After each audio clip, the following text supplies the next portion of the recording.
లేదు. ఇంకోటి పవన్ కళ్యాణ్ గారు కూడా ఈ సనాతన ధర్మం ఓకే సార్, మన ధర్మాన్ని మనం గౌరవించుకోవడం కరెక్టే గానీ, ఆయన కూడా కొంచెం ఫోకస్ చేయాలి సార్. ఆయన ఇప్పుడు జనసేన పార్టీ ఉంది. ఆయన ఆ పార్టీ బలోపేతం చేసుకోరు. ఇప్పుడు ఆయన దగ్గర ఉన్న ఎమ్మెల్యేలు, మంత్రుల మీద కూడా అవినీతి ఉంది. మీ ఛానల్‌లో కూడా ఒక రిపోర్ట్ కూడా చదివారు మీరు కూడా. అది తెలుసు. ఆయన ఫోకస్ చేసుకోవాలి. ఇంకోటి ఏంటంటే 15 ఇయర్స్ చంద్రబాబు నాయుడు గారు సీఎం. 15 ఇయర్స్ అంటే ఆల్రెడీ 75 సార్. 90స్‌లో 2000లో చంద్రబాబు నాయుడు గారికి ఓకే సార్. ఇప్పుడు ఈయన కూడా ఏంటంటే కొంచెం ఫోకస్ చేయాలి సార్. ఫోకస్ చేసి మొత్తం ఒక అమరావతి కాదు సార్, మొత్తం చుట్టుపక్కల మొత్తం మన స్టేట్ మొత్తం డెవలప్ చేసుకోవాలి సార్. ఇంకోటి సార్, స్మాల్ రిక్వెస్ట్ ఏంటంటే మీరు కూడా ఇప్పుడు రైతులకి గిట్టుబాటు ధరలు ఉన్నాయా లేదా, రైతులు ఇబ్బంది పడుతున్నారా అనేది ఇప్పుడు మీకు రిపోర్టర్లు ఉంటారు కాబట్టి ఆ ఏరియాకి వెళ్ళి మీరు కనుక్కుంటే తెలుస్తుంది సార్. దాన్ని కొంచెం ఫోకస్ చేయండి. ఫోకస్ చేస్తే అరే మన మీడియా ఇలా ఫోకస్ చేస్తుంది అనేసరికి ప్రభుత్వం మీద ఒత్తిడి వచ్చి కొంచెం ఏదైనా రైతులకు ఏదైనా హెల్ప్ అవడానికి వీలుంటుంది సార్. ఖచ్చితంగా ప్రదీప్ కుమార్ గారు, మేము ప్రతినిత్యం కూడా ఈ రకంగానే చేస్తున్నాం. పబ్లిక్ కాల్స్ తీసుకుంటున్నాం, మా రిపోర్ట్లు అక్కడికి వెళ్తున్నారు. మిగతా ఛానల్ విషయం నాకు తెలియదు కానీ 99 పూర్తి స్థాయిలో ఎప్పటికప్పుడు ఆ ఇన్ఫర్మేషన్ ఇస్తానే ఉన్నాం. ఇది ప్రభుత్వానికి చేరవేస్తానే ఉన్నాం. ఎక్కడ ఏం జరుగుతున్నదో ఏ పార్టీకి కూడా కొమ్ము కాయకుండా స్ట్రైట్గా మాట్లాడుతున్నాం. మీరు అబ్జర్వ్ చేయండి కాల్స్తే. మీ ఛానల్ చూశాను సార్. మీరు అవినీతి జరిగినప్పుడు కూడా ప్రదీప్ గారు చెప్పండి సార్. మీరు అన్నది నిజంగా కరెక్ట్ గా మాట్లాడారు మీరు చాలా వరకు. ఎందుకంటే ఎంతసేపు తిడతాం తప్ప ఏం చేస్తున్నారో చెప్పలేదు, ఏం చేయాలో చెప్పలేదు అనేది చాలా నిజమైన విషయం. దాంట్లో ఇక్కడ మీకు ఒకటే ఉదాహరణ చెప్తున్నా. మీరు ఇందాక అన్నారు కదా అమరావతి ఒకటే కాకుండా అని. అక్కడ కూటమి ప్రభుత్వం ఫెయిల్ అయింది ఎక్కడంటే అమరావతికి మేము డబ్బు పెడతలేదు అని చెప్పటంలో ఫెయిల్ అవుతున్నారు. ఇప్పుడు మీ బోటి చదువుకున్న వాళ్ళు, మీ బోటి విజ్ఞానవంతులు కూడా ఒక విధంగా ఏంటంటే రాంగ్ ఇంటర్ప్రెట్ చేశారు.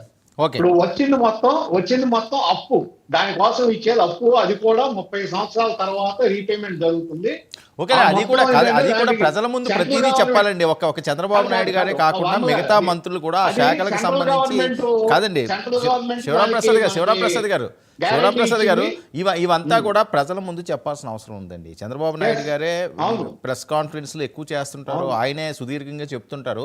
మిగతా మంత్రులు కూడా ఆ శాఖల మీద పట్టు సాధించాలి, అవినీతి లేకుండా చేయాలి. ఎమ్మెల్యేలు కూడా నియోజకవర్గాలకు సంబంధించి మాట్లాడాలి. ఎవరు ఎక్కడ కనిపించరు, ఎవరు మాట్లాడరు. సబ్జెక్ట్ మీద కాన్సంట్రేట్. అవును, మసన్ రావు గారు మీ అభిప్రాయం ఏంటి?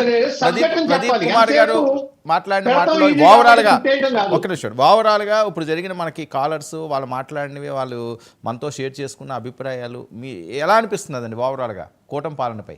మస్తాన్ రావు గారు.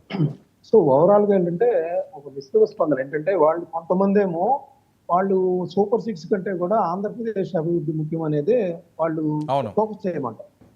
రైతుల సమస్యలు కూడా కొన్ని సందర్భాల్లో పొగాకు లాంటివి చెప్తున్నారు కానీ మిగతా ధాన్యం కానీ వాటికి డబ్బులు పడుతున్నాయని చెప్తున్న పరిస్థితి కూడా ఉంది.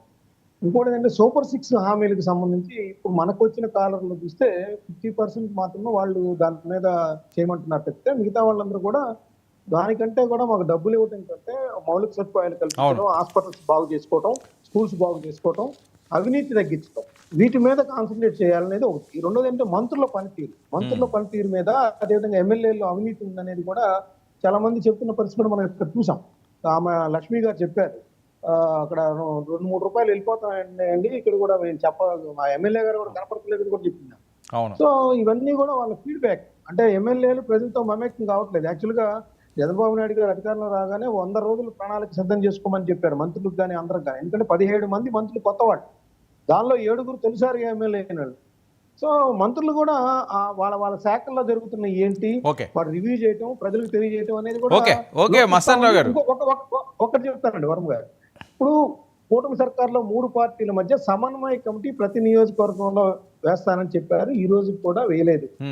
అది దానివల్ల కూడా ప్రజల సమస్యలు పరిష్కారంలో కొంత నిర్లక్ష్యం కనిపిస్తా ఉంది అనేది కూడా చెప్తాను. Right sir. Thank you so much Mastan Rao garu చర్చలో పాల్గొన్నందుకు. థ్యాంక్ యూ అండి. లింగమనేని శివప్రసాద్ గారు. ఇది ఈనాటి special debate. Stay tune to 99 news.